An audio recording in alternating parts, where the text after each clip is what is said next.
ब्रह्मा का पिता है, कौन विष्णु की मां, शंकर का दादा कौन है, हमको दे बता। ये जानने के लिए कृपया सुनिए। जगत गुरु तत्वदर्शी संत रामपाल जी महाराज के अमृत वचन सर्व पवित्र धर्मों के पवित्र शास्त्रों के आधार पर। तो पुण्यात्माओं, अब प्रसंग चल रहा है।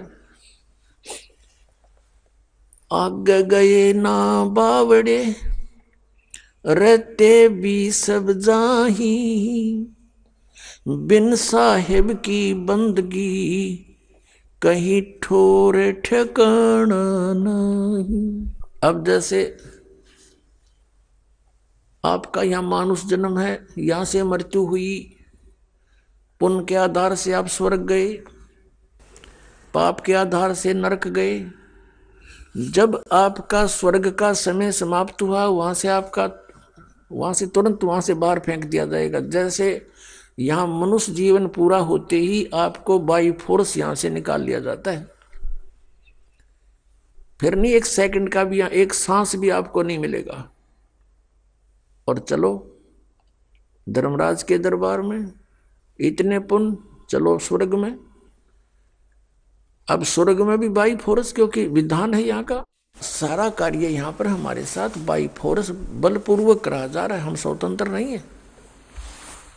जब तक हम परमेश्वर कबीर जी की शरण में नहीं आते, हम परतंत्र हैं। तो जब आप स्वर्ग में गए, स्वर्ग समय पूरा होते ही कहते चलो जबरदस्ती नरक में, नरक का समय पूरा होते ही फिर चलो कुत्ता बनो, कुत्ते का समय पूरा होता चलो गधा बनो, गधे का समय पूरा होते ही फिर कभी 84 लाख योनियां भोग के फिर मनुष्य जीवन मिल गया। मनुष्य जीवन समय पूरा होते ही फिर चलो, या चलो चलो तो सतलोक में मिटेगी। अब जैसे गीता जी अध्याय नंबर 15 के श्लोक नंबर 1 से 4 में कहा है, अर्जुन, जिसमें तत्वदर्शी संत तुझे मिले, उसके पश्चात इस अज्ञान को तत्व ज्ञान रूपी शस्त्र से काट के, अर्थात उस तत्व ज्ञान के आधार से साधना करके, उसके पश्चात अच्छी तरह समझ के, उसके पश्चात परमेश्वर के उस परम पद की खोज करनी चाहिए, जहां जाने के बाद साधक फिर लौटकर कभी संसार में नहीं आते। उनकी चलो चलो समाप्त हो जाती है। और पुण्यात्माओं, कई भक्त बड़े चिंतित होते हैं। और मुझे तो एक बहुत बड़ा आश्चर्य है कि राधा स्वामी पंथ और धन धन सतगुरु पंथ, जय गुरुदेव पंथ, अंसा देश वाला का पंथ, ये बाल योगेश्वर सतपाल जी का और किसी का भी देख लो, सब कहते हैं भगवान निराकार है। वहां पर सतलोक में, जैसा भी ये सतलोक जानते हैं, प्रकाश ही प्रकाश है, चेतन ही चेतन है। आत्मा उसमें ऐसे जाकर मिल जाती है जैसे बूंद समुद्र में। बड़े आदमियों, ये कोई थ्योरी हुई थारी, ये कोई बात हुई? अरे परमात्मा के लिए हम भटक रहे हैं, परमात्मा से मिलेंगे, उनके दर्शन होंगे। तो अगर परमात्मा वहां नहीं है फिर फायदा क्या? अब जैसे ये तो पता नहीं कैसा ये झुंड वहां रुका हुआ है इन अज्ञान आधार पर कि वहां भगवान है नहीं, प्रकाश ही प्रकाश है, उसमें जाकर समाप्त हो जाएंगे। लेकिन एक आम विवेकशील व्यक्ति भी इस बात को सोचता है। जैसे एक भक्त ने प्रश्न किया, कहने लगा, जी वहां सतलोक में तो बताओ है कुछ भी को नहीं, मैंने सुना इनसे कईयों से ज्ञान सुना है कि वहां सतपुरुष, वो परमात्मा तो है नहीं, प्रकाश ही प्रकाश है, तो हमको नहीं जाओ प्रकूट है, वहां क्या करेंगे फिर? जहां कुछ भी नहीं है वहां दिल लगे नहीं। एक ने तो यहां तक कहा, फिर उसको मैंने समझाया, भाई बात सुन, वहां सब कुछ है, वहां हरे भरे बाग बगीचे हैं, सदाबहार वृक्ष हैं, फलदार वृक्ष सदाबहार है, और वहां पर काजू किस्मत सेब संतरे सब सदाबहार है। वहां कोई काम नहीं है, कोई कार्य नहीं करना पड़ता। पुण्यात्मा, काम कौन करके पर्सन है? आजकल हमने कितनी सुविधाएं कोशिश कर ली बनाने की, रिमोट से टीवी चले, रिमोट से सब कुछ है, गेट खुल जाते हैं, बंद हो जाए, रूम उठता है। हम सभी व्यक्ति नो सोचें, कम से कम काम करें और सुविधा घनी हो। तो ये हमें सतलोक में प्राप्त थी और हम चाहते मरा नहीं और मरांगे डेफिनेट। तो ये सुविधा यहाँ नहीं, हमें सतलोक में थी। हम चाहे बुढ़ा ना हो, हमारा सुंदर शरीर है। कई तो ऐसे लीडर देखे हैं, नेता और अभिनेता, अपनी वो कराते हैं सर्जरी युवा दिखने खातिर। ये मन की टेंडेंसी है, बस की बात नहीं। एक 82-80 साल की बुढ़िया, और नो कह दिया उसको, बुढ़िया इधर खड़ी हो जा। नो कहते ना बुढ़ी दिखूं मैं, और दांत भी नहीं उसका, तेरा गजब हो, और बुढ़ी कद दिखेगी फिर। मतलब कहने का भाव यह है कि हम बुढ़ापा स्वीकार करना नहीं चाहते और मृत्यु पसंद नहीं। तो इसका कारण क्या है कि हम सतलोक में थे, वहां ये दोनों रोग नहीं थे। गीता जी अध्याय नंबर 7 के श्लोक 29 में कहा है कि अर्जुन, जो उस तत्व ब्रह्म की भक्ति करता है, जो जरा और मरण से छूटने के लिए, जरा माने बुढ़ापा और मरण माने मृत्यु, इसके छूटने के लिए जो प्रयत्न करते हैं, वो तत्ब्रह्म से, सारे दात्म ज्ञान से और सभी कर्मों से परिचित हो चुके हैं। वो इस संसार की किसी वस्तु की डिमांड नहीं रखते। तो जरा और मरण तो सतलोक में समाप्त होगा। तो उसके लिए तत्वदर्शी संत की खोज करनी, वो तत्वदर्शी संत जो बतावे उसके आधार से भक्ति करने वाले को फिर वो सुविधा प्राप्त होती है, सतलोक प्राप्त होता, जहाँ जाने के बाद फिर कभी मृत्यु नहीं होती। अब गीता जी अध्याय नंबर 8 के श्लोक नंबर 1 में अर्जुन ने पूछा था कि वो किम तद्ब्रह्म, जो आपने 7वें अध्याय 29 में कहा है। तो गीता ज्ञानदाता ने तीसरे श्लोक में उत्तर दिया 8वें अध्याय के गीता जी में कि वो परम अक्षर ब्रह्म है। तो यहाँ प्रसंग फिर हम उसी स्थान पर आते हैं कि उस व्यक्ति को बहुत समझाया हमने कि वहाँ पर सारी सुविधाएं उपलब्ध हैं, वहाँ दूधों की नदी बहती है, वहाँ दूध खराब नहीं होते, वहाँ ऐसा आहार है। फॉर एग्जाम्पल जैसे यहाँ गंगा का जो जल है ये सतलोक से आया हुआ है, ये इस काल के लोक का नहीं है। तो इससे ही आप आइडिया लगा सकते हो, इस गंदे लोक में भी ये खराब नहीं होता जल, से 10-100 वर्ष रखो इसको कहीं बोतल में। और आपको एक प्रमाण देते हैं, जो हम यहाँ एक कुंभ रखते हैं, जो पाठ करते हैं, और पाठी ठीक ढंग से इसका पाठ करते हैं स्वच्छ आत्मा से, तो वो जल उस मालिक की, उस सच्चिदानंद घन ब्रह्म की वाणी के उच्चारण से उसमें इतनी ताकत है परमात्मा की वाणी में कि वो जल गंगा जल से भी श्रेष्ठ बन जाता है। हमारे पास सन 1995 का एक बोतल में जल रखा है, एक बहन के घर रखा था, हम सत्संग क्या करते गाँव गाँव में, नगर नगर में जाके, तो उसके पास रखा था एक बोतल में, लगभग वो 2-3 किलो की होगी। और वो कहने लगी जी हमारे पास वो मंत्र वो रखा है जल, उसका क्या करूं। ये सन 2009 में उसने दिखाया, 1994 का 15 साल का जल एज इट इज रखा है, नू का उसमें कित कण भी नहीं किसी वस्तु खराब होने का। तो कहने का भाव ये है कि ऐसे पदार्थ है वहां पर, वो कभी व्यर्थ नहीं होते। नदी बहती है, दरिया बहते हैं, सरोवर भरे हैं, दूध और दही सभी प्रकार की मेवा के। तो मैंने उससे कहा कि वहाँ सारी सुविधाएं हैं। तो वो कहने लगा जी मैं तो बिल्कुल नहीं मानूं, मैं आपका उपदेश नहीं लूं। भाई क्यों नहीं ले? वह कि ये ज्ञान जो आप बता रहे हो आज तक किसी ने नहीं बताया, और आपकी बात सारी सच्ची दिखे क्योंकि प्रमाणी से बताओ। लेकिन आत्मा मेरी फिर भी नहीं मानती कि वहां कोई होगा, क्योंकि आज तक किसी ने यह बात बताई है कोई नहीं, और बताई नहीं तो फिर भक्ति किसने करी होगी, और भक्ति नहीं करी तो वहां गया कौन होगा। मैं तो ना जाऊं, क्योंकि मैं हूं धुन का पक्का, वो कह रहा था, और मैं जिस काम के लगता हूं मैं पक्का पूरा करके छोड़ दिया करूं, और मेरी धुन लागी तो मैं भक्ति करूंगा गणी। मुझे चिंता है कि कहीं मैं वहां पहुंच जाऊं और कोई भी ना पावे, मेरा जी ना लागे, मैं ना जाऊं कति भी। मैंने कहा भाई एक बात बता, मान ले तेरी या मृत्यु हो जा और तू कुत्ता गधा सुअर बनेगा, फिर केजी लग गया न, बोला जड़ घूमते फिरते तो दिखे जाएंगे, कोई बात ना, गधा सही। तो हमारी इतनी टेंडेंसी, इतनी वृत्ति गिर गई कि हम इस लोक को इतना पसंद करते हैं कि यहाँ यही ठीक से चाहे कुछ भी हो जाए।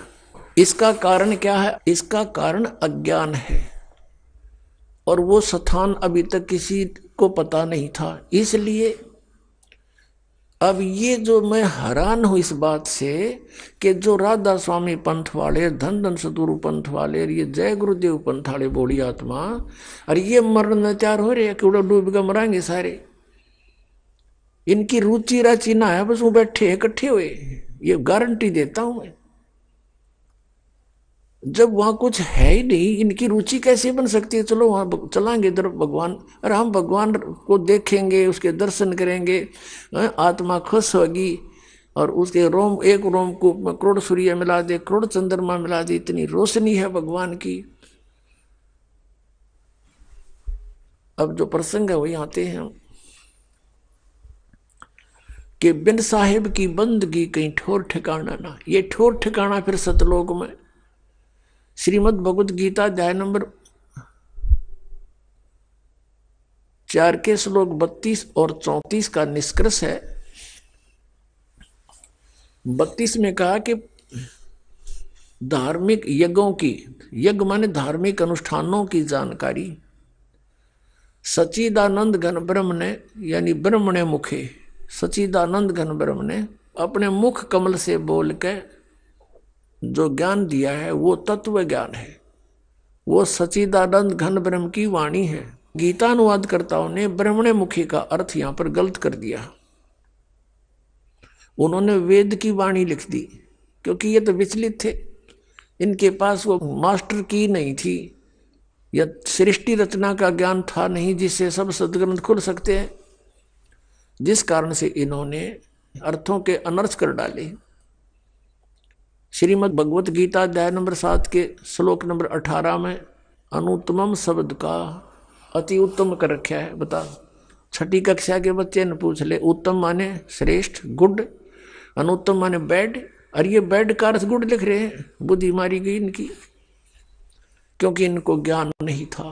18वें अध्याय के 66वें श्लोक में वर्ज माने जाना होता है, इन्होंने आना कर रखा है। गो माने जाना होता, उसका कम लिख दिया, आना कर दिया। तो काहे के विद्वान थे ये? क्योंकि इनको ज्ञान नहीं था, अज्ञानी थे। अब प्रसंग चल रहा है कि चौथे अध्याय के 32वें श्लोक में कहा है कि सच्चिदानंद घन ब्रह्म की वाणी में धार्मिक अनुष्ठानों की जानकारी विस्तार से कही गई है, और वो परमात्मा ने स्वयं आकर के ज्ञान दिया अपने मुख कमल से। वो कबीर वाणी है, और कबीर वाणी को समझने वाले भी कुछ ही संत मिलेंगे, सभी नहीं है। तो चौथे अध्याय के 34वें श्लोक में कहा है कि जो तत्व ज्ञान सच्चिदानंद घन ब्रह्म की वाणी में, कबीर वाणी में है, उसको, वो तत्व ज्ञान है, उस तत्व ज्ञान को तू तत्वदर्शी संतों के पास जाकर समझ। विनम्र भाव से प्रार्थना करना, कपट छोड़कर बात करना, वो तत्वदर्शी संत तुझे उस परमात्म तत्व का ज्ञान कराएंगे। अब 15वें अध्याय के 1 से 4 में स्पष्ट किया है कि उल्टे लटके हुए संसार रूपी वृक्ष को, उल्टा लटका हुआ संसार रूपी वृक्ष है, ऊपर को इसकी जड़ है, वो तो परम देव पुरुष है, वो परम अक्षर ब्रह्म समझो, और नीचे को तीनों गुण रूपी शाखा है। और जो संत इस वृक्ष के सभी पार्ट्स बता देगा,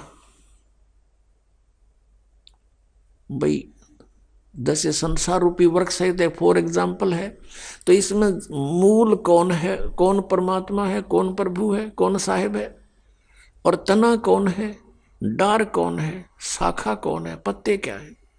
सवेदवित, वो वेद के तात्पर्य को जानने वाला है, वो तत्वदर्शी संत है। पहचान बता दी कि ऊर्ध्व मूलम अधः शाखम, ऊपर को मूल वाला, नीचे को तीनों गुण रूपी शाखा वाला, ये संसार रूपी वृक्ष है। जो इसको पत्तों सहित बता देगा, जड़ से लेकर ये कौन विभाग अलग अलग बताएगा। सवेदवित, तो वो परमेश्वर ने स्वयं आकर के अपनी सच्चिदानंद घन ब्रह्म की वाणी कबीर वाणी में बोला हुआ है। अक्षर पुरुष एक पेड़ है, निरंजन वा की डार, और तीनों देवा शाखा है ये पात रूप संसार। ओए होए, अक्षर पुरुष एक पेड़ है, सरपुरुष वा की डार। इस तरह समझो, जैसे गीता जी को समझना है तो ऐसे समझो इस वाणी को। गीता जी अध्याय नंबर 15 के 16-17 में मंत्रों में कहा है सरपुरुष अक्षर पुरुष, और 17वें में कहा कि उत्तम पुरुष तो अन्य इन दोनों से भी अलग है, वो परम अक्षर पुरुष है, जो 8वें अध्याय के 3रे श्लोक में जिसका विवरण है। तो यहां परमात्मा ने बताया है कि अक्षर पुरुष एक पेड़ है और सरपुरुष वा की डार, और तीनों देवा शाखा है ये पात रूप संसार। अब देखिएगा एक बार से, पुण्यात्माओं, आप पहली कक्षा के बालक हो, यानी प्रवेश है आपका आज आध्यात्मिक यूनिवर्सिटी में।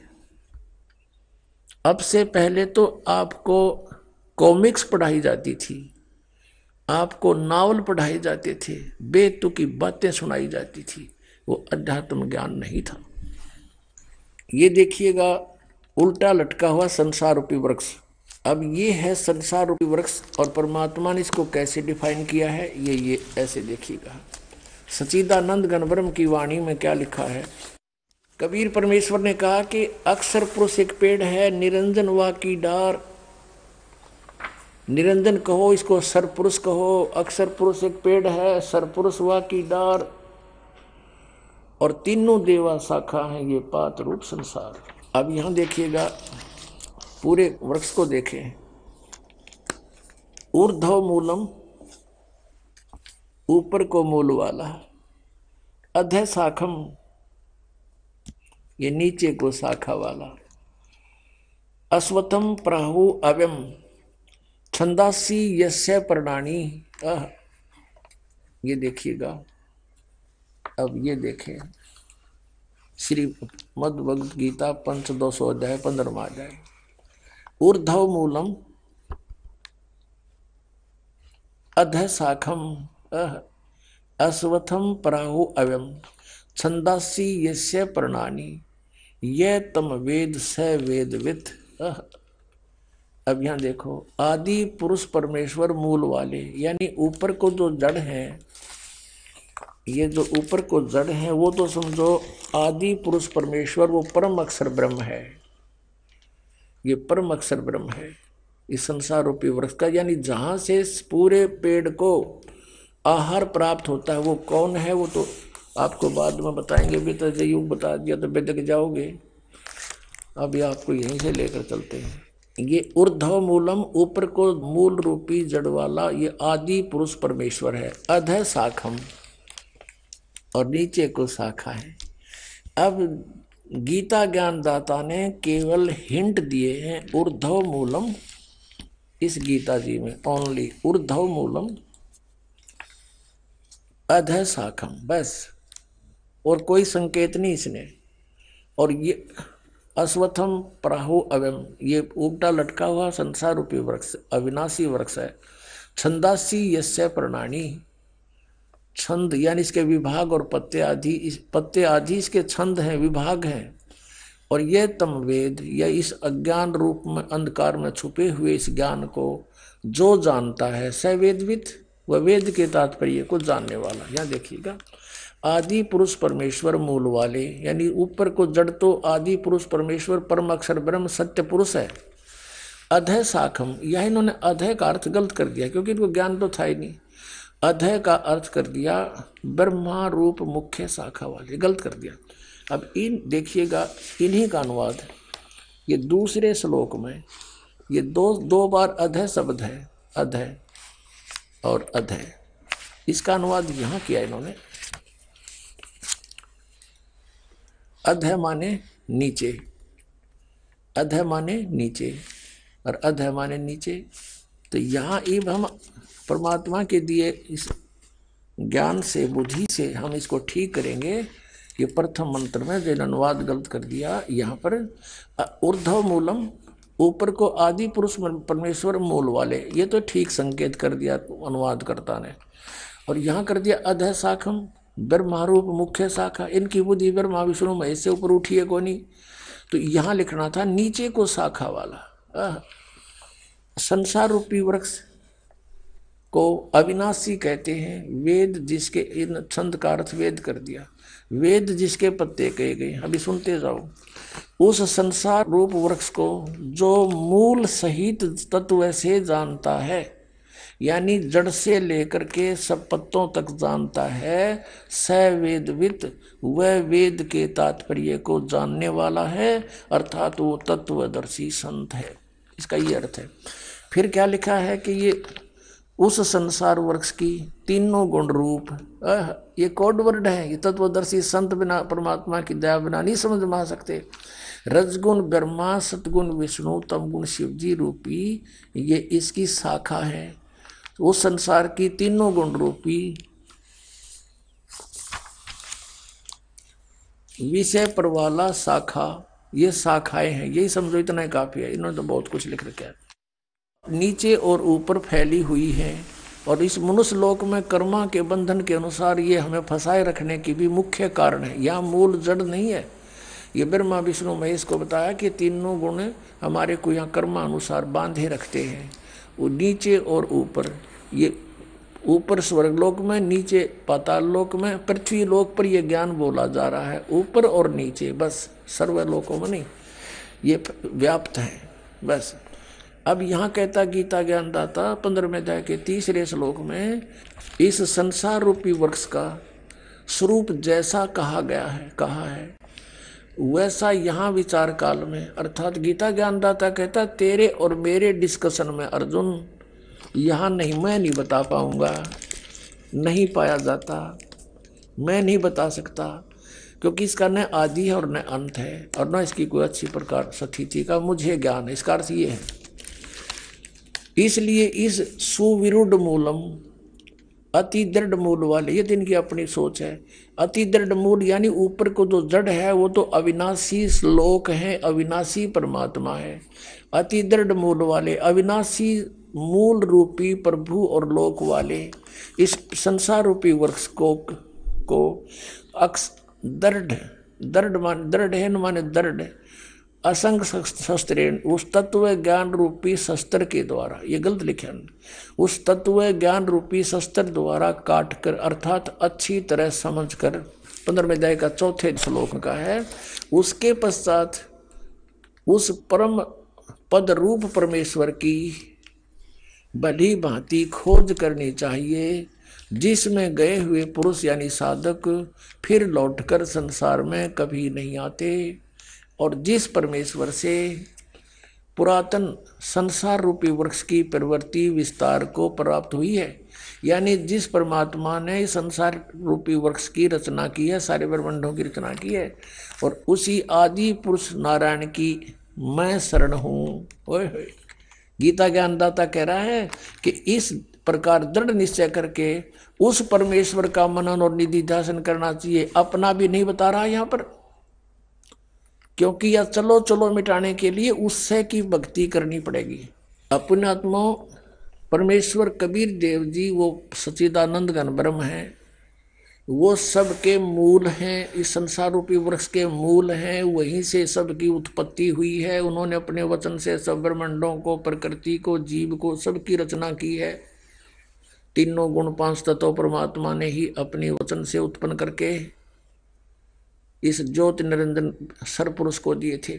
अब परमात्मा ने बताया कि अक्षर पुरुष एक पेड़ है, सरपुरुष हुआ की डार, और तीनों देवा शाखा हैं, ये पात रूप संसार।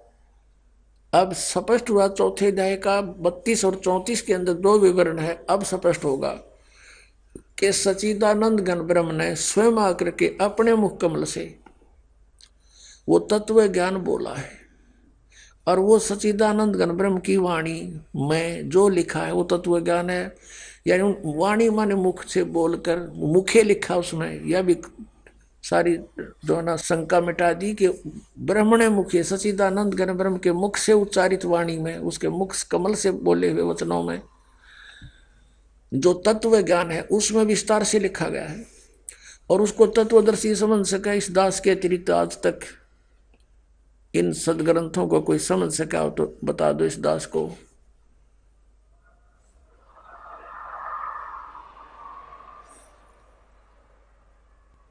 5500 वर्ष हो गए इन पवित्र सदग्रंथों को यहाँ कागज पे लिपिबद्ध हुए को, और आज तक इन सदग्रंथों को ये महर्षि कहलाने वाले नहीं समझ सके।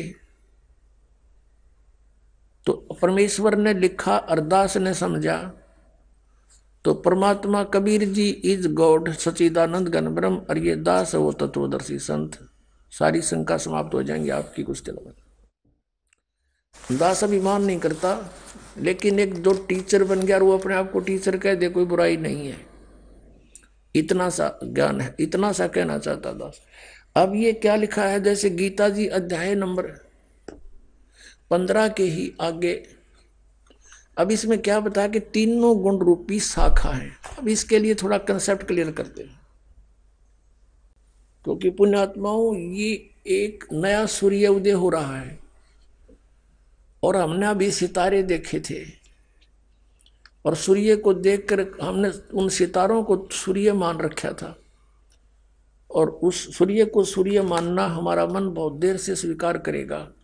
इसलिए ढेर सारे प्रमाण दिखाने पड़ेंगे कि ये तीनों गुण रूपी शाखा है, ये रजगुण ब्रह्मा सतगुण विष्णु तम गुण शिव जी है, और ये सदग्रंथों में लिखा है, उन्हीं से हमने पहचानना है। देखिएगा ये मार्कंडेय पुराण, ये कहाँ से छपा है, प्रकाशक एवं मुद्रक है गीता प्रेस गोरखपुर, गोविंद भवन कार्यालय कोलकाता का संस्थान, जिनके फैक्स और फोन नंबर है। इसके 123 पृष्ठ पे स्पष्ट किया है। मार्कंडेय ऋषि जी बता रहे हैं, 122 पृष्ठ से प्रारंभ करेंगे हम, या नीचे आ जाइए। मार्कंडेय जी बोले, मुने, अब यहाँ हमारे मतलब का यहाँ पर है, इसके सामने कथी ये रहा। इस तरह सारे विवरण को यहाँ निष्कर्ष आ जाता। इस तरह स्वयंभू परमात्मा की 3 अवस्थाएं हैं, रजोगुण प्रधान ब्रह्मा, तमोगुण प्रधान रुद्र, सत्व प्रधान विश्व पालक विष्णु है। यही 3 देवता हैं और यही 3 गुण हैं। अंडरस्टूड हो गया कि तीनों गुण हैं, रजगुण ब्रह्मा, सतगुण विष्णु, तमगुण शिव जी। बुद्धिमान को संकेत ही बहुत होता है। अब श्रीमद् भगवद गीता को अब फिर देखते हैं इन 4 श्लोकों को, और फिर आगे चलते हैं 16 और 17 श्लोक में। ये देखिएगा, ये पंथ 10 अध्याय 15वां अध्याय है श्रीमद् भगवद गीता का। इसमें से इतना ही लिखा कि ऊर्ध्व मूलम अधः शाखम, ऊपर को मूल, नीचे को तीनों गुण रूपी शाखा वाला। अश्वत्थम प्राहु, यह अविनाशी संसार रूपी वृक्ष कहा गया है। छंदासी यस्य प्रणानी, छंद माने विभाग होता है, छंद अलग अलग विभागों में, और लोकोक्तियों के माध्यम से जो लिखा हुआ ज्ञान वो छंद है, अलग अलग विभाग है। यस्य प्रणानी, यह तम वेद स वेदवित। गीता ज्ञान दाता ने सिर्फ 2 शब्द बोले हैं संसार रूपी वृक्ष के, ऊपर को मूल और नीचे को शाखा, शाखा वाला। और इसमें क्या लिखा है, आदि पुरुष परमेश्वर मूल वाले, यानी जड़ तो आदि पुरुष परमेश्वर है। यहाँ अनुवाद गलत किया है, अधः शाखम, नीचे को शाखा वाला। और तीनों गुण शाखा कहाँ है, ये दूसरे में, उस संसार वृक्ष की तीनों गुण रूप। और ये देखो शाखाएं, ये शाखाएं, ये शाखाएं हैं, तीनों गुण रूप शाखाएं हैं। रजगुण ब्रह्मा सतगुण विष्णु तमगुण शिव जी। ये तत्वदर्शी संत के लिए ऑप्शन छोड़ रखा है इसने, वो दास आपको क्लियर कर ही रहा है। तो इसने तीनों गुण भी लिखा है, तीनों गुण रूपी शाखा है। ऊपर को जड़ जो हो अविनाशी परमात्मा, वो दृढ़ है, बस इससे ज्यादा कहता मैं नहीं जानता। और इसमें स्पष्ट किया है कि उस संसार रूपी पीपल के वृक्ष को अविनाशी कहते हैं, वेद जिसके पत्ते कहे गए हैं। और उस संसार वृक्ष रूप वृक्ष को जो व्यक्ति, जो पुरुष मूल सहित तत्व से जानता है, स वेदवित, वह वेद के तात्पर्य को जानने वाला है, अर्थात वो तत्वदर्शी संत है। ये पहचान भी बता दी।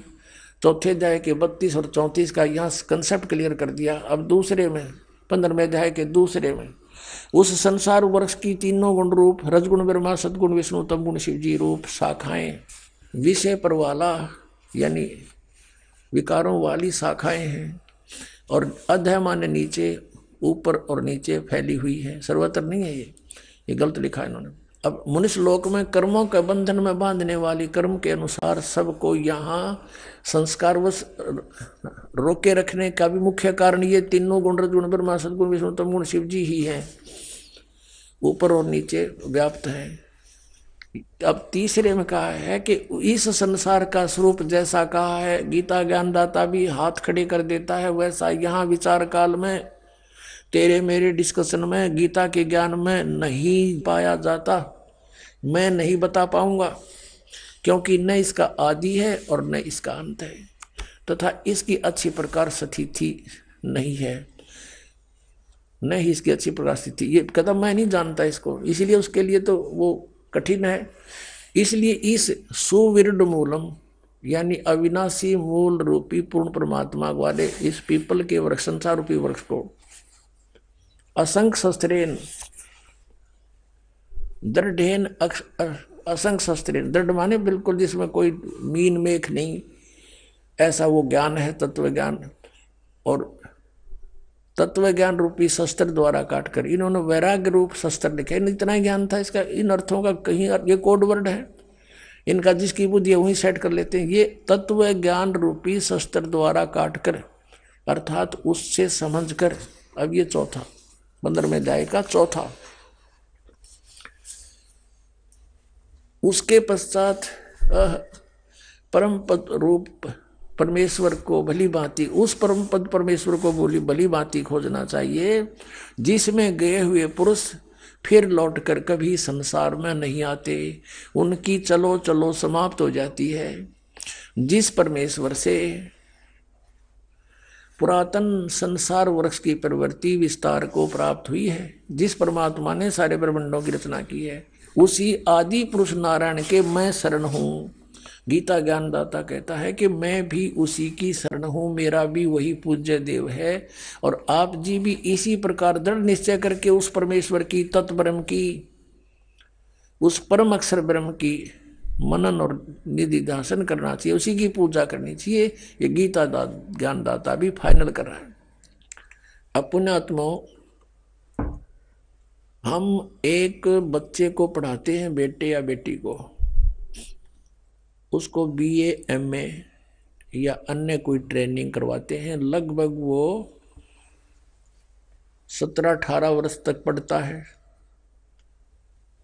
और फिर 5-6 वर्ष का वो शिक्षा ग्रहण भी करने लगता है। तो 24-25 वर्ष तक हम बच्चे को फ्री छोड़ देते हैं। किस लिए? कि ये शिक्षा ग्रहण करे और अपनी 2 रोटी का साधन बना सके, नथिंग एल्स।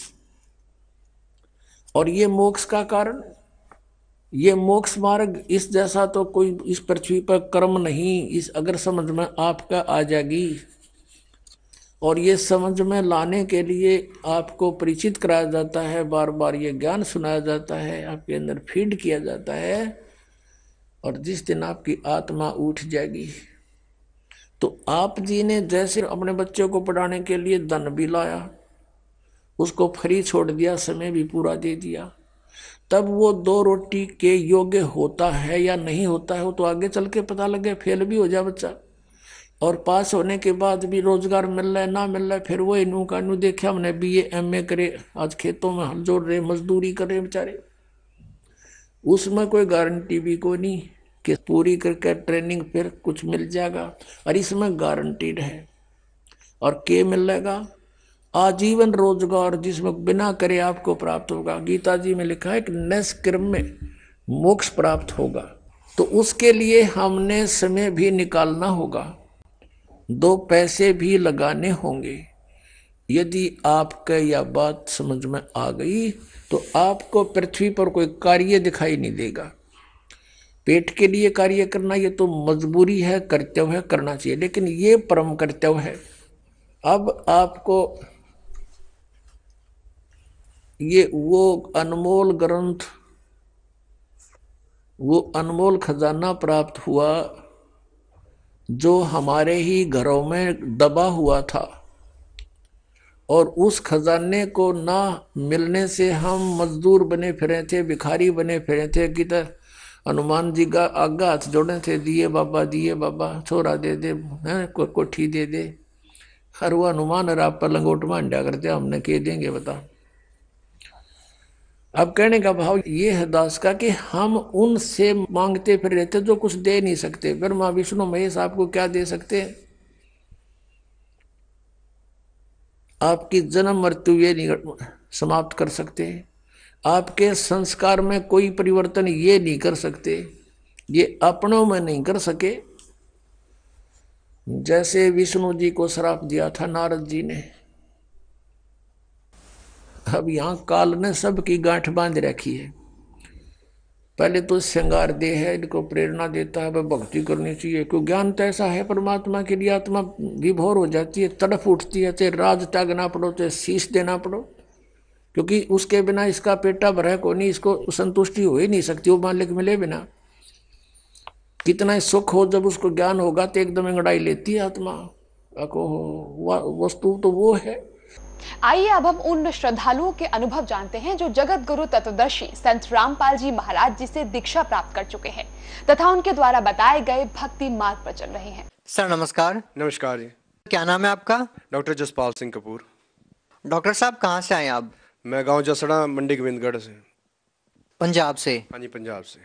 सर संत रामपाल जी महाराज जी से नाम दीक्षा कब लिया? मैंने संत रामपाल जी महाराज से 26 जनवरी 2016 को ली थी। यानी कि संत रामपाल जी महाराज जी के जेल में जाने के बाद आपने नाम दीक्षा ली? जी हाँ। तो इसका मतलब आप कभी संत रामपाल जी महाराज जी से मिले भी नहीं होंगे? नहीं। तो संत रामपाल जी महाराज जी से किस प्रकार से जुड़ना हुआ? मैं संत रामपाल जी महाराज से मेरे को सजा हो गई थी केस में, 10 साल की सजा थी। तो मैं कौन से केस में? संत रामपाल जी महाराज जी वाले केस में? नहीं, मेरे को NDPS, मैं डॉक्टर था, मेरे किसी लाग डाट हो गई थी, मेरे पे झूठा केस डलवा दिया था, तो 10 साल की सज़ा हुई थी, जेल में हो गया था। फिर मैं वहाँ से किताब पढ़ी मैंने, ज्ञान गंगा मिली मुझे, किसी भक्त के घर में गया था मैं। लेकिन आपने बताया आप तो जेल में थे। मैं छुट्टी पे आया हुआ था, पैरोल पे, मैं 42 दिन की छुट्टी पे आया हुआ था। तो किसी के भक्त के घर में, भक्त नहीं, किसी के रिलेटिव भक्त किसी के घर में गया था, तो वहाँ पर ज्ञान गंगा बुक पड़ी थी। तो मैंने उठा के देखा उसको, मैं 2 पढ़ने पढ़े। मैं गुरुजी उनसे कहा, उनको भक्तों को कहा मैंने, क्या मैं ये बुक पढ़ सकता हूँ, ये बाबा जी कौन है? तो उन्होंने बताया कि ये हमारे मौसी जी के हैं। उनके मतलब डॉक्टर ने जवाब दे दिया, बीमार बहुत थे तो ये ठीक हुए हैं। फिर मेरे मन में इच्छा, और मैं कहा इनकी फिर पढ़नी चाहिए, ये कौन से हैं। तो फिर मैं वो बुक अपने साथ ले गया, घर पे रखी रही।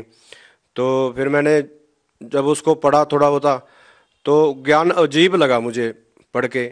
और ये भी हुआ कि उसमें बहुत कुछ ऐसी बातें लिखी हुई थी कि जो कभी मैंने सुनी नहीं और पढ़ी नहीं थी, तो और सच्चा भी लग रहा था। फिर मैंने मिला के भी देखा उसके बारे में, पूरी खोजबीन की।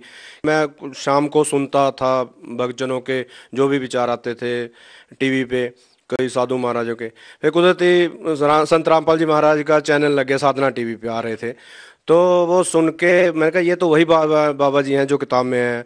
तो मेरे अंदर जो क्वेश्चन थे, जो मतलब कि सारी इच्छाएं थी कि मैंने परमात्मा के बारे में जो हल नहीं हो रहा था कि गुरु नानक देव जी गुरु कौन है, कुछ ये भी बातें, और वो सारी क्वेश्चन मन में हल कर दिए। दिल में एक मतलब ठंडक सी जैसे पड़ गई हो, बहुत ही यानी मतलब मन को संतुष्टि हुई कि यही सच्चा ज्ञान है। जो साधु संत हैं ये जो बताते हैं परमात्मा के बारे में, और अपना अज्ञान घोल रखा है उन्होंने कि परमात्मा को एक तरफ तो निराकार बताते हैं, फिर सचखंड और सतलोक की बातें भी करते हैं। संत रामपाल जी बताते हैं कि जैसे सूरज का प्रकाश आ रहा है, अगर हम सूरज को निराकार कहें तो ये कैसे हो सकता है, अभी सूरज है नहीं और उसका प्रकाश आ रहा है।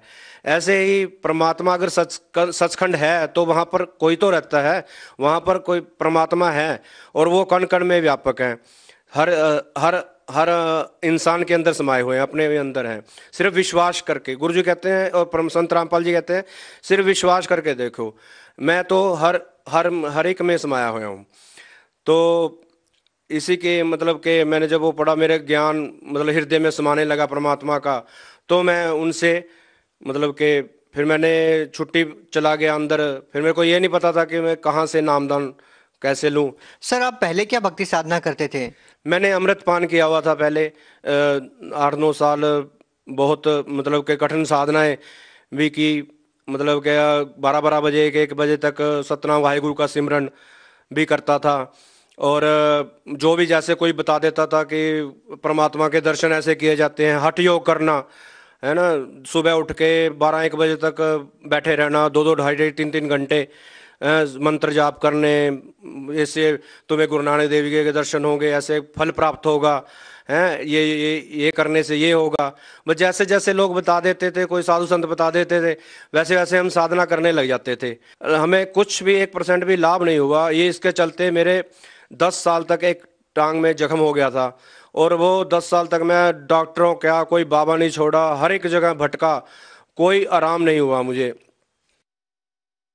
सर आपने बताया कि आप पेशे से एक डॉक्टर हैं और आप अपनी शारीरिक बीमारी तो दूर कर सकते थे, लेकिन आपने बताया कि आप जेल में थे और आपको एक पुस्तक मिली जब आप छुट्टी पे आए हुए थे, तो कहीं ना कहीं उस बुक को पढ़ करके आपको उम्मीद की किरण जगी और आपको लगा कि आपको कुछ राहत मिल सकती है। तो किस प्रकार की आप राहत चाहते थे, किस प्रकार की उमंग आपके मन में जगी? क्या पुस्तक को पढ़ करके आप सोच रहे थे उस टाइम पे? मैंने पुस्तक अपना संत रामपाल जी के जो विचार थे मुझे वो इतने अच्छे लगे कि मतलब एक तो जैसे वो बताते हैं समाज सुधार का, जैसे उन्होंने दहेज प्रथा के बारे में, और नशा, मैं नशा भी बहुत करने लग गया था। दारू शराब इतनी पी जाता था कि बहुत ज़्यादा, और नशे और भी कई नशे करने लग गया था।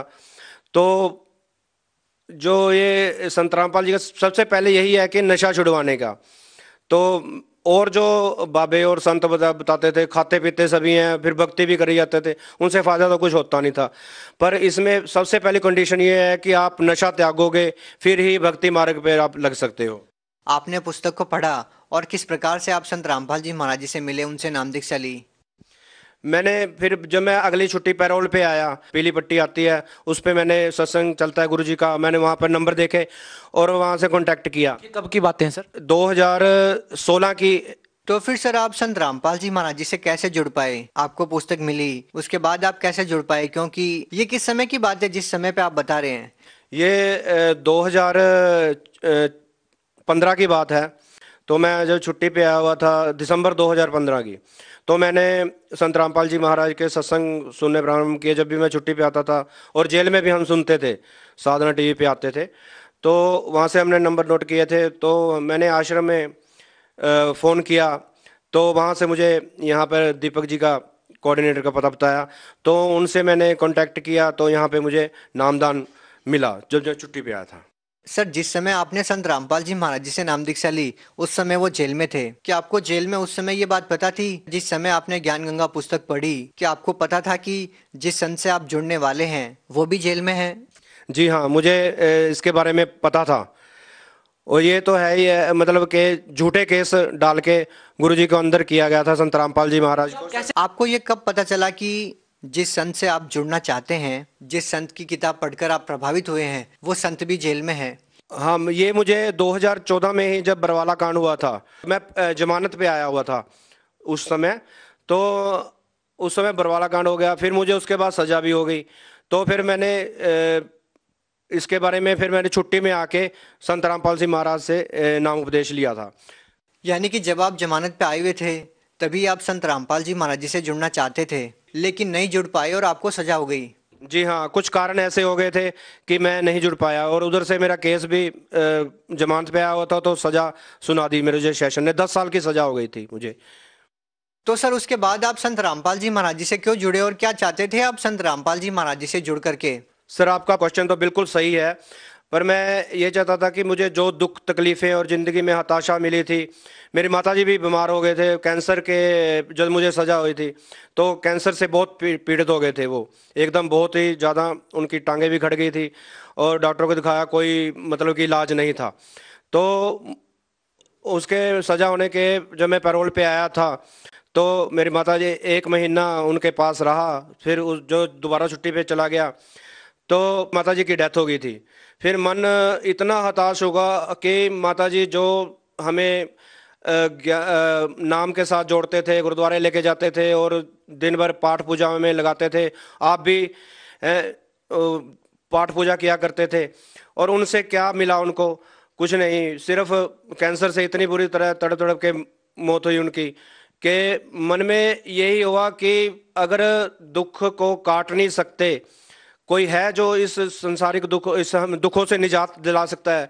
फिर जो ज्ञान पढ़ा हमने रामपाल जी के महाराज का, तो उससे हमें यही आशा की किरण जागी कि हमें एक यही संत है जो हमसे दुखों से छुटकारा दिला सकते हैं। तो एक आशा की किरण ये भी थी कि केस हो गया, 10 साल की सजा हो गई, तो परिवार भी बिखर गया। तो कहीं ना कहीं एक आशा की किरण ये भी थी कि शायद मेरे केस का शायद मुझे सजा से भी निजात यही और दुखों से निजात ये दिलवा सकते हैं। लेकिन सर, ये अपने आप में एक हास्यास्पद बात नहीं है कि जो संत खुद जेल में है, आप उनसे कैसे ये उम्मीद कर सकते हैं कि वो आपको बाइज्जत बरी करवा दे? सर, मेरी बात जो आपको हास्यास्पद लग रही थी, दरअसल आप अभी हैरान रह जाएंगे जो मैं आपको बताऊंगा कि किस तरह मेरे को आपके ऊपर हंसी आएगी कि मैं आपके सामने जो ज्ञान गंगा मैंने बुक पढ़ी और संत रामपाल जी महाराज का ज्ञान मैंने स्वीकार किया, उसके साथ जुड़ा, उससे क्या लाभ हुआ मुझे?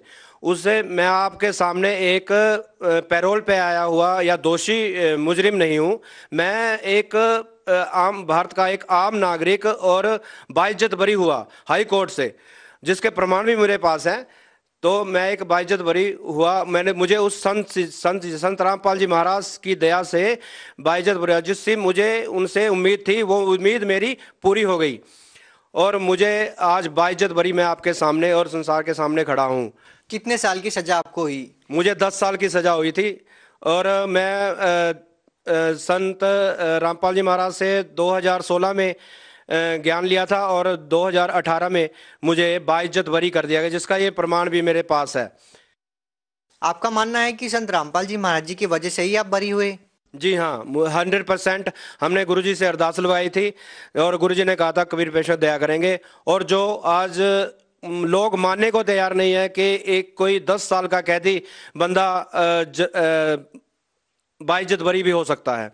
लेकिन लोग तो सर ये भी सवाल उठाएंगे ना कि जो संत खुद जेल में है वो दूसरों को कैसे बरी करवा सकता है? सर, जिस दिन मैंने ज्ञान गंगा बुक पढ़ी थी तो उसी दिन मेरे को विश्वास हो गया कि ये संत जेल में नहीं रह सकते। आप ये तो कुछ बड़ा करने के लिए जेल में गए हुए हैं, कोई आप ये समाज नहीं उन्हें जेल में कर सकता। ये तो पता नहीं कितने को उभारने के लिए जेल में गए हैं, ये पता नहीं क्या एक बहुत बड़ा काम। और जिससे संसार का, देखिए आप ये सोचिए कि जो संत देश से बुराइयां खत्म कर रहा है और दहेज प्रथा हो गई, नशा खत्म हो गया और लोगों को कितने अच्छे विचार दे रहे हैं और नए समाज का सृजन कर रहे हैं। उनकी एक विचारधारा है ये, क्या किसी विचारधारा को जेल में बांधा जा सकता है? वो विचारधारा जो उन्होंने कहा हम हर भक्त के अंदर घर कर चुकी है। और ये विचारधारा को किसी इंसान को तो उसके जिस्म को कैद किया जा सकता है, लेकिन उसकी विचारधारा, उसके ख्यालात को कैद में नहीं किया जा सकता। सर, और क्या कहना चाहेंगे? संत रामपाल जी महाराज जी से नाम दीक्षा लेने के बाद और क्या लाभ मिले आपको? और लाभ ये मेरे जो मेरे को परमात्मा की खोज थी और जिसकी कठिन साधनाएं करते थे, मंदिर में भी जाते थे, हनुमान चालीसा पढ़ते थे और बहुत सी ऐसी जो भी बता देते थे वैसी भक्ति करने लग जाते थे। मतलब तड़प थी एक अंदर के और परमात्मा के बारे में पता चला। और जिस दिन नामदान लिया उस दिन हृदय में ठंडक बढ़ गई और इतने मतलब के लाभ हुए। सबसे बड़ा लाभ तो यही है कि मेरे को जो 10 साल की सजा हुई थी उससे बाइज्जत बरी हो गया।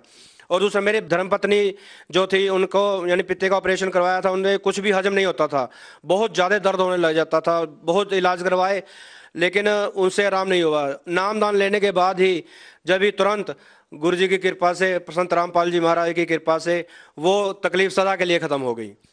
सर, इस साइंस के ज़माने में, आधुनिकता के इस दौर में लोग जब बीमार होते हैं तो डॉक्टरों के पास जाते हैं। आप खुद एक डॉक्टर हैं और आप कह रहे हैं कि आप संत की शरण में जाते हैं जब किसी प्रकार की शारीरिक प्रॉब्लम होती है। ये भी अपने आप में एक हैरान करने वाली बात है। क्या कहना चाहेंगे? जी, ये कोई हमको कोई दवाई नहीं देते संत जी, सिर्फ जो उनका नाम दान हम लेते हैं, जो नाम जपते हैं, मंत्र जपते हैं, उनसे ही एक ऐसी पावर आ जाती है, पॉजिटिव पावर आ जाती है, जिससे बीमारी अपने आप ही दूर हो जाती है। एक ऐसी शक्ति आ जाती है इंसान में, और जो कि नेगेटिविटी जो है, बीमारियां हैं, ये अपने आप ही दूर हो जाती हैं।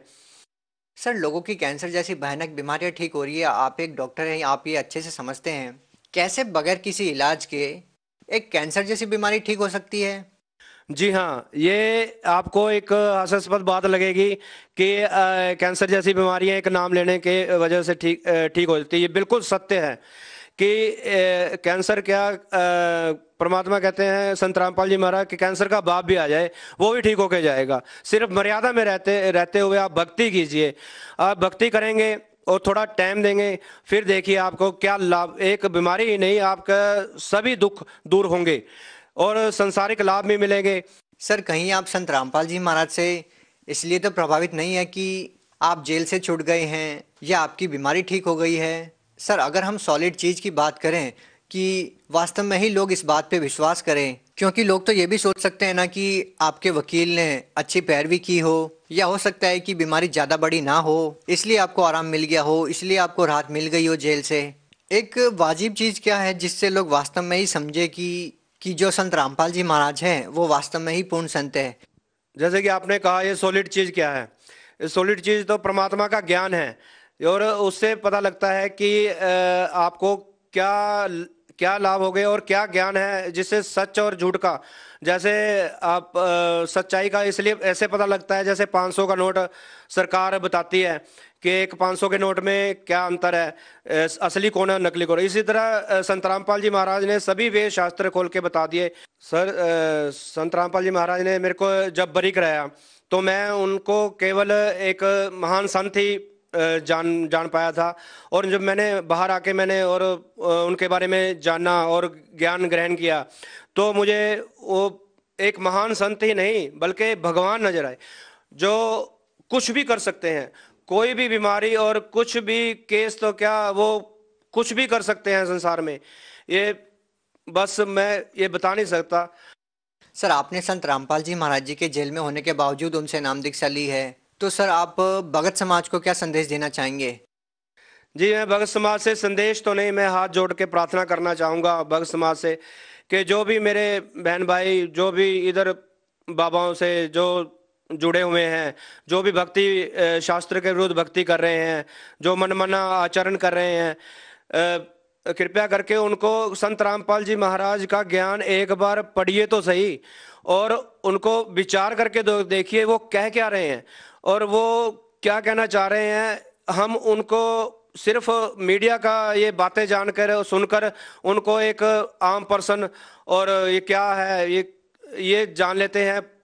प्लीज हम उनका जब ज्ञान पढ़ेंगे और जैसे मैंने पढ़ा और कहते हैं और उस पर विश्वास करेंगे तो विश्वास तो अपने आप ही हो जाएगा। जब ज्ञान सच्चा ज्ञान है, सच्चे ज्ञान पे तो विश्वास होना ही है। तो आपको उनके बारे में पता लग जाएगा जो झूठे बाबा ये आज तक हमें कथा कहानियां सुना सुना के हमें भेड़ काल के जाल में फंसा रहे थे। तो उनसे हमें उससे निकलने का रास्ता पता लगेगा और सच्ची भक्ति और सच्चे प्रमाण हमको मिलेंगे तो हमारे दुखों से भी हमें निजात मिलेगी और बहुत अनेकों फायदे होंगे जो भक्ति करने से ही पता लग सकते हैं। और छोटे मोटे फायदे तो आपको गुरु संत रामपाल जी महाराज कहते हैं कि ये तो रूंगे में मिलेंगे। संसारिक सुख तो मेन है 84 से मुक्ति, जो आप 84 के जामे से हम कथा गाने से सुनते आ रहे थे आज तक कि हमें 84 से मुक्ति ऐसे मिलेगी, भक्ति करने से मिलेगी। हम भक्ति किए जा रहे थे पर हमें ये नहीं पता कि सच्ची भक्ति कौन है, कौन सी है और क्या करने से।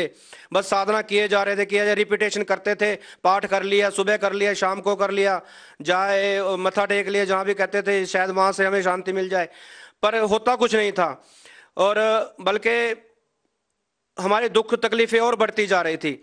और अब पता चलता है कि जैसे आपका एक गुरु जी का ऐसा ज्ञान है संत रामपाल जी महाराज का, जैसे मक्खन हम दूध को रिड़कते हैं तो मक्खन ही निकलता है, पानी रिड़कने से मक्खन नहीं निकलेगा।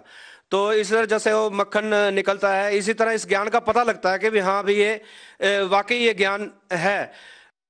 सर, आप नशे के संबंधित केस में ही जेल में गए और ये भी कहा जाता है कि पंजाब में नशा भारी मात्रा में प्रयोग किया जाता है। तो सर हम आपसे ये भी जानना चाहेंगे कि जैसे कि आपने बताया कि आप जेल में बहुत ज़्यादा नशा करने लग गए थे, तो इस बारे में आप क्या कहना चाहेंगे? क्या अभी भी आप नशा करते हैं? जी नहीं, अब संत रामपाल जी महाराज का ज्ञान पढ़ने के बाद तो मैं तो क्या, कोई भी इंसान उस नशे को हाथ तक नहीं लगाएगा।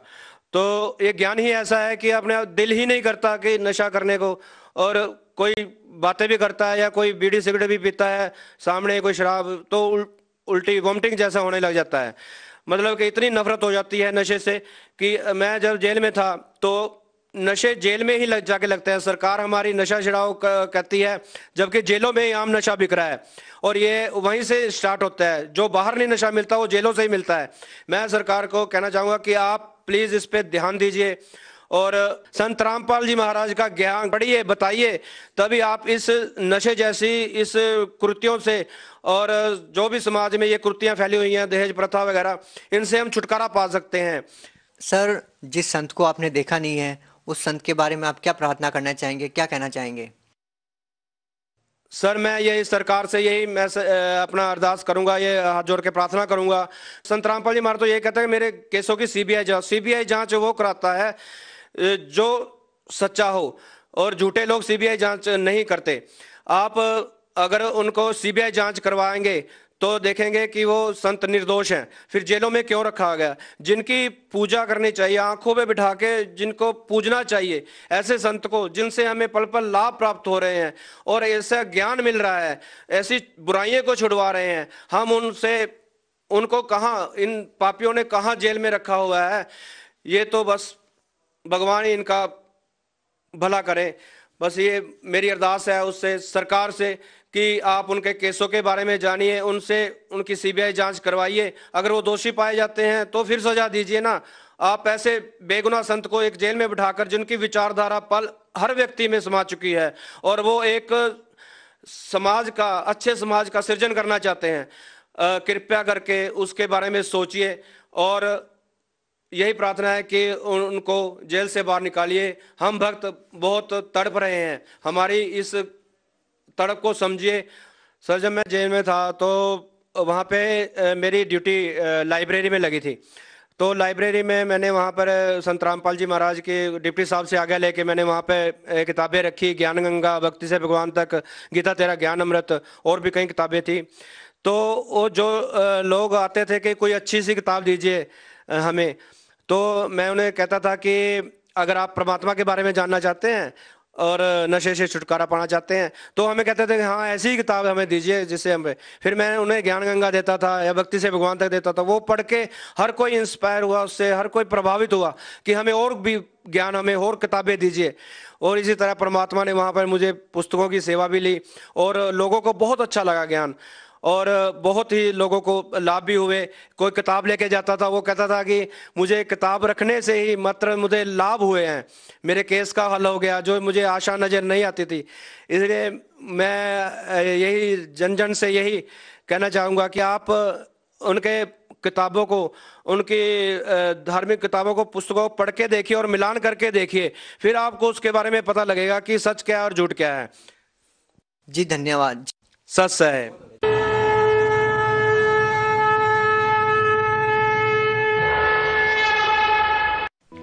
आप सुन रहे थे जगत गुरु तत्वदर्शी संत रामपाल जी महाराज के